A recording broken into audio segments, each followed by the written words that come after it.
No, not really. Okay, I'm just gonna be all dark back there, isn't it? So, greetings. This is Kal Kat, the Kal Katster. A couple of days after the toy show, we're posting the video of the toy show just now on this channel, and here is a review of a video that we got from the gray market, black market at the convention, called Fritz the Cat. The history of Fritz the Cat in etymology is probably well documented, but apparently it's a cartoon film by Ralph Bacshi, in which the original animator took his name off the credits because it had nothing to do with him, just the name and some of the elements. It's a Crumb comic book series from the 60s and 70s. So anyway, the movie had been brought up way back during the Pine Hill years, when I was in late junior high, early high school, and Jim Tigon mentioned that he'd seen Fritz the Cat. Apparently he rented it at the video store. I don't know how he rented it at the video store, because he must have gone into the adult movie section and rented it, because that's where it would have been. There were several video stores like that back then that would have done that, and he was actually slightly older than we were, so he was old enough to rent those kind of movies. Yeah, so he was in high school, even though he was like held back a couple of years. So he was in his early 20s, about 20, 21 when he graduated. We were considerably younger than that, 16 or 17. I hadn't seen Fritz the Cat back in that time period at that point. He didn't show us the movie, but apparently I was able to saw the rated R version, which was aired on late nights or rented or something. Because I'd seen parts of it before somewhere, like in pieces, maybe ads or commercials. Yeah, so it wasn't the X version. Back then, that was just 1972 was about the time when the movie itself. It was about the time that they did the MPA ratings were brand new, so it was given an X rating. Jim watched the film, Jim Tigon, probably around 86, I guess, so several years later. Probably didn't get any of the context because it was very much a 60s hipster / hippie movie. Hippie movie. Not hipster. Hipsters are trying to imitate them. Hippie movie about a cartoon cat, who is a New York University college student who spends all of his time at druggy parties, smoking dope, getting wasted, and drinking, and having lots of presumably unprotected sex with female cats. He's a male cat. He's a tomcat, basically. Then he goes on some adventures involving the Hells Angels, bikers who are played by animals, like animals, and also Black Panther characters played by crows, which would be incredibly offensive today to anyone that was African American. Incredibly. There's also a scene in which there's they fall into a synagogue where there's Jewish people that are played by some other kind of rodent, which is messed up too, and they have long beards, and they're like murmuring the Torah the whole time while they're chasing them around. The Star of David written on it. Just kind of odd. And the two evil cops, who are pigs, that's also offensive, follow them inside there to arrest the cat who's escaped. Cat eventually ends up in Harlem, where he meets the Black Crows and befriends this crazy crow guy who plays pool. Pat's Domino possibly ripoff, and possibly. The crow is also from the comics. And he and the cat steal a car, and then they take off across town to cause mischief, but they end up in the middle of a New York-style riot and shootout. Very reminiscent of modern Ferguson and Baltimore. but it was back in the 70s. There's talk of existentialism. There's talk of free love, the free speech movement. The whole, it's the 70s. It was during the Vietnam era. Talk of Vietnam in there. The man, the cops represent the pigs. The That's messed up. That's what they were. They were anthropomorphic pigs. They're of course bungling the whole time. Yeah, it's a very odd movie. A very strange picture. Other websites, including the IMDb fans and stuff, have mentioned that it really isn't NC-17. It's not really X. That's what they call X back then. It isn't really. No, I saw this movie in like, I would say it's a hard R, not an X. I guess because of the dialogue and the content and the the racial jokes. It's definitely hard R because of that. And none of it translates to today. None of it. When this movie came out, I was but 2 years old, and I couldn't possibly have seen it. So none of it makes any sense. The only reason it does make some sense is a brother and two sisters who were from the 60s. So I know about the 60s quite a lot. And the hippie movement and all that stuff. So they probably liked Fritz the Cat in the comic book form. Not so much the movie. Maybe that's where I eventually saw it. Maybe they had a Laserdisc copy of it or something. Video somewhere.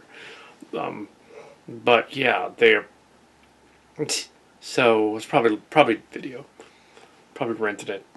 But yeah, I don't really recall seeing the whole thing all the way through. I recall pieces of it though. And when they produced the show of the Cadillac Cats and Heathcliff, the Cadillac Cats, and the other show, some of those elements were in there. Like there's a gray cat that's basically Fritz. And there's this Cadillac thing on top of this mountain thing. There's a scene in which they're in the junkyard in the movie, and it's the same scene. It's just different. And there's like the main sassy character, and this one is an offensive black stereotype. But in the cartoon, it's just a big black. It's a cat. I think they made her a different color, but it's a cat. So anyway, so that's weird. So they're referencing a Ralph Bakshi cartoon, like in a kids cartoon that aired in the 80s, and then around 82 or 83, and it's like 10 years later, and it's like the kids aren't going to get it, but I guess their parents will. And it was like, okay, that's kind of interesting that they would throw in literally a Bacshi reference in there. But I guess they got away with it. Also, the Holocaust explosion scene near the end, might as well give away spoilers, there's an explosion, is reminiscent of a lot of action pictures and stuff until they were spoofing action pictures and Disney at that point. The scene in Dumbo, specifically. But there was... I could see why Crumb didn't like it, in that the movie uses the existential stuff as a platform to introduce Fritz and his gang, but it doesn't really of girls, of kung fu killers, so to speak. They're referencing something else in there that's not on the IMDb. They're referencing Rudy Ray Moore right there. Yeah, so yeah, I knew about that from Most Offensive Video, mainly ripping. Fritz the Cat. Fritz the Cat. Right, what about Fritz the Cat? So, this movie's messed up. But I still wouldn't say it's X. It's rated R. Maybe it's the rated R version that we get the bootleg of. No, I don't think so. It's the X one. They do show them going at it.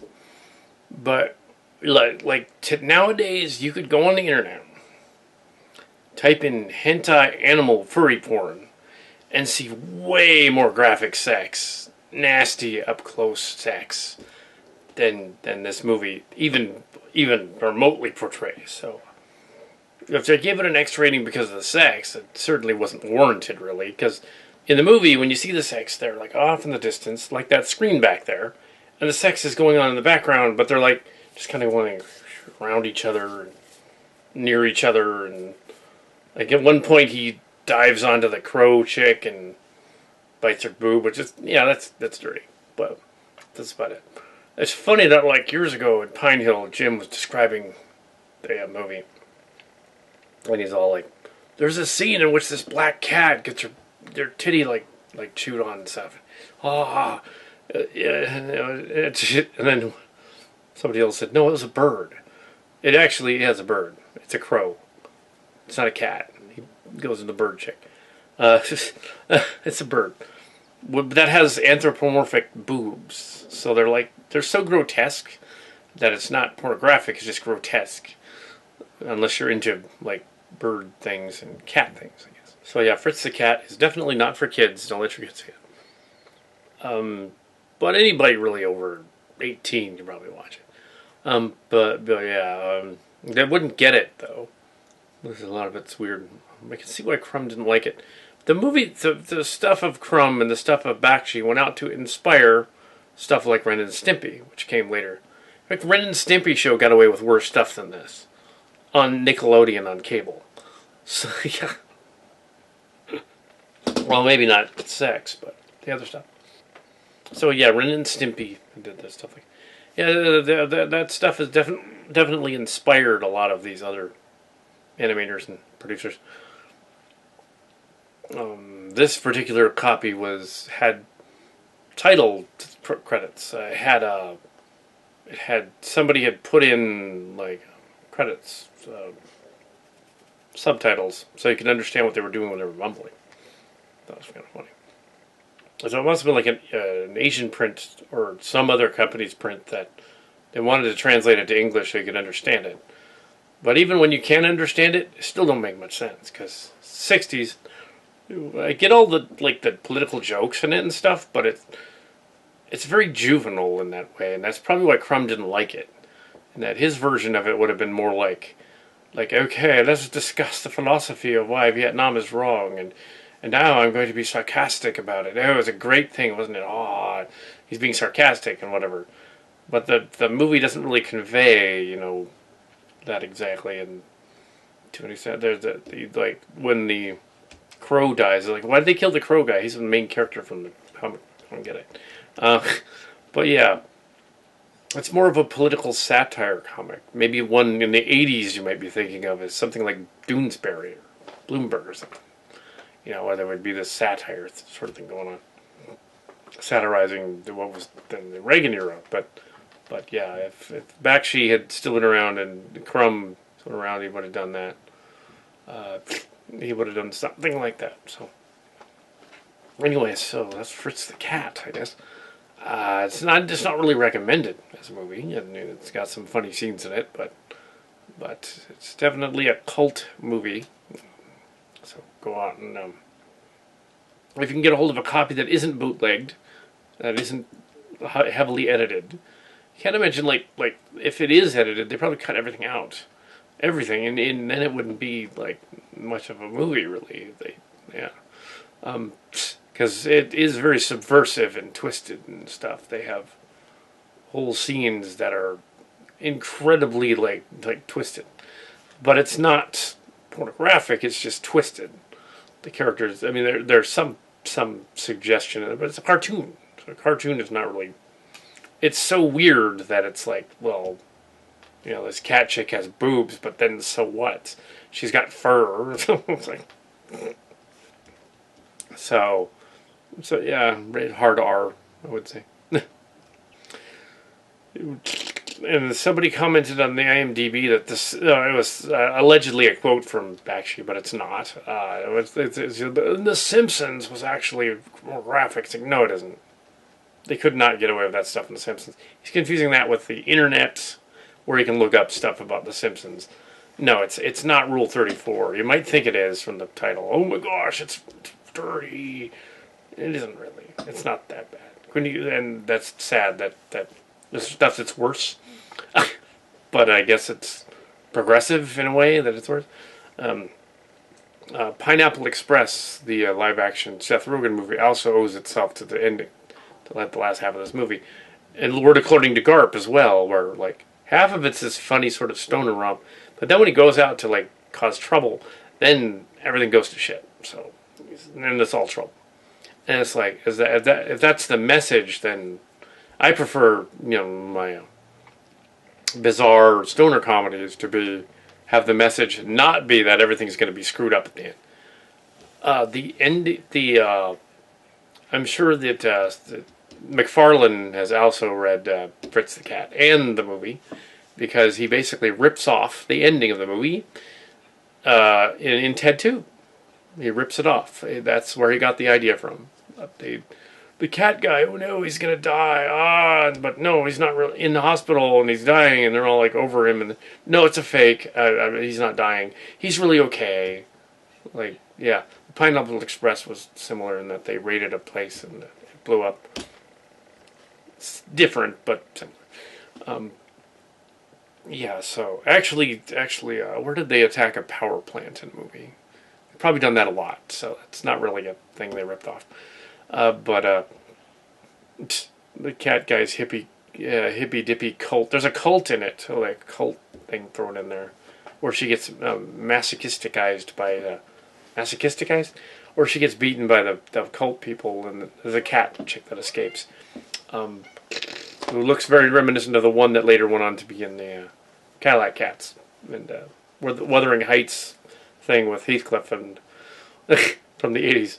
It's not the same person, but that's what she looks like. So, cat person. So it's yeah. There's a lot of influences of these comics. The comics are more of an influence than the cartoon, I would say. Yeah. So yeah, there were a lot of political cartoons back then. They got away with stuff like that, and that's probably why they were offended. And the MPAA was like, "Oh my God, this is terrible." But no, it's bad, but it's not terrible. But yeah, Fritz the Cat.